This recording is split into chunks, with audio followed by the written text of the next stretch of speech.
বেনারস নামটা শুনলেই শুধু মন্দির আর মন্দিরের কথাই মনে পড়ে। চলুন সেই মন্দিরের শহর বেনারস ভ্রমণের আমার ষষ্ঠ পর্ব নিয়ে আমি হাজির হয়েছি আপনাদের সামনে। গধুলিয়া চক থেকে আপনারা একটা অটো ভাড়া করে নেবেন। ওই গধুলিয়া চকে প্রচুর অটো পাওয়া যায়। আপনারা মোটামুটি দাম দর ঠিক করে 1400 থেকে 1500 টাকার মধ্যে আপনারা দাম দর ঠিক করবেন। হয়তো বেশি চাইতে পারে, কিন্তু অ্যাকচুয়াল ভাড়া হচ্ছে 1400 থেকে 1500 টাকা উইথ কিন্তু পার্কিং। পার্কিংয়ের কিন্তু কোনো পয়সা আপনারা দেবেন না।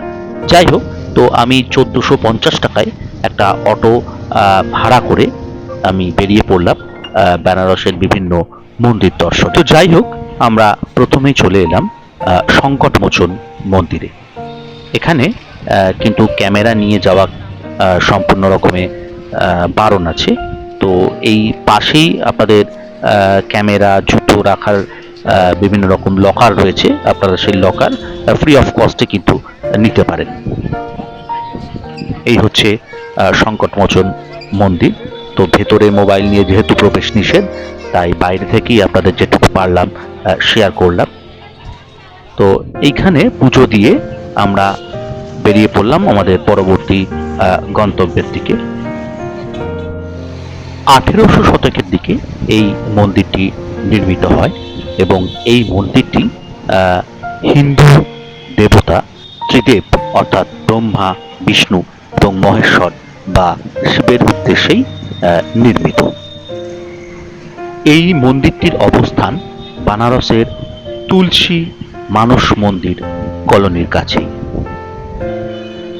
এখানে একটি অতি প্রাচীন গাছ রয়েছে, যেখানে মানত করার জন্যে সুতো বা ধাগা এখানে ভক্তবৃন্দরা বেঁধে দেয়।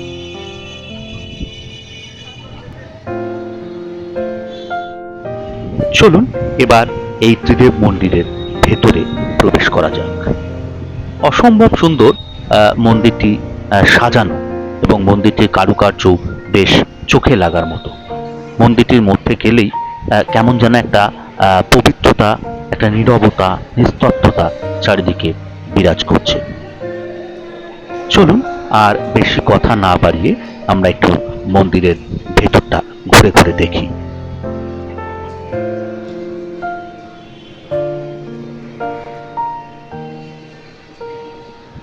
চোখ ধাঁধানো সজ্জা এবং খুব উচ্চ মানের মার্বেল দিয়ে এই মন্দিরটি নির্মিত।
মন্দিরটি দেখতে দেখতে হঠাৎই কেমন যেন একটা আধ্যাত্মিক জগতে পৌঁছে গিয়েছিলাম।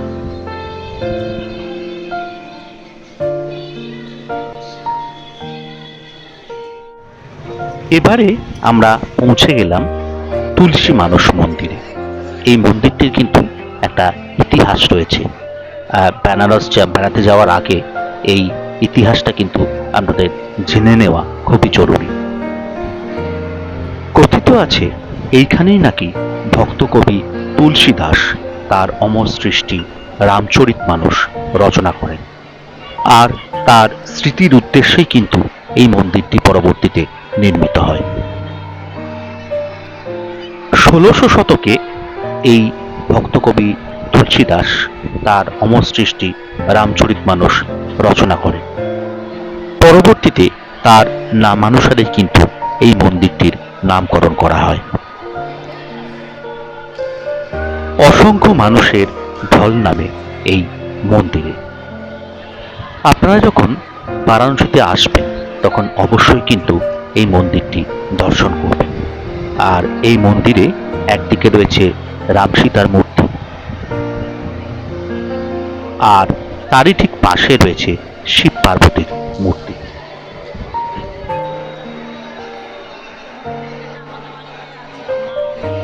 আর এই হচ্ছে মহাদেব এবং অন্নপূর্ণার মূর্তি।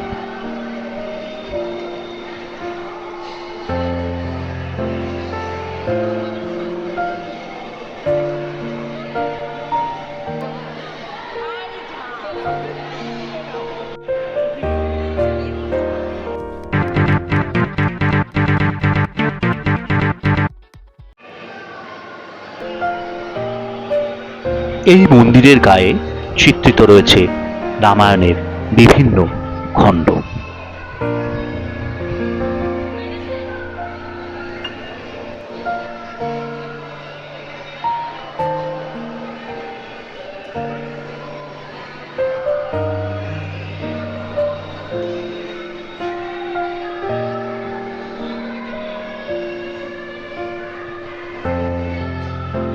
বিশাল আয়তন এই মন্দিরের কারুকার্য কিন্তু চোখে পড়ার মতো।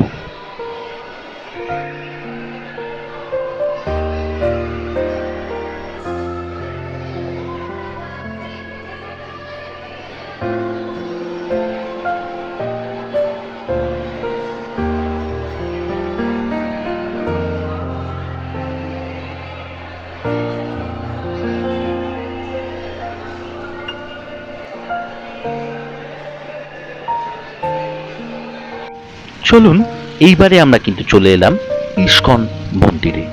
তবে এই মন্দিরটি কিন্তু আয়তন খুব বেশি নয়, তবে মন্দিরটির ভেতরটি কিন্তু বেশ সাজানো।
এই প্রসঙ্গে বলে রাখি, আপনারা যে মন্দিরগুলো দেখলেন সেই মন্দিরগুলোতে ঘুরে ঘুরে দেখতে প্রায় 3.5 থেকে 4 ঘন্টা সময় কিন্তু লেগে যায়।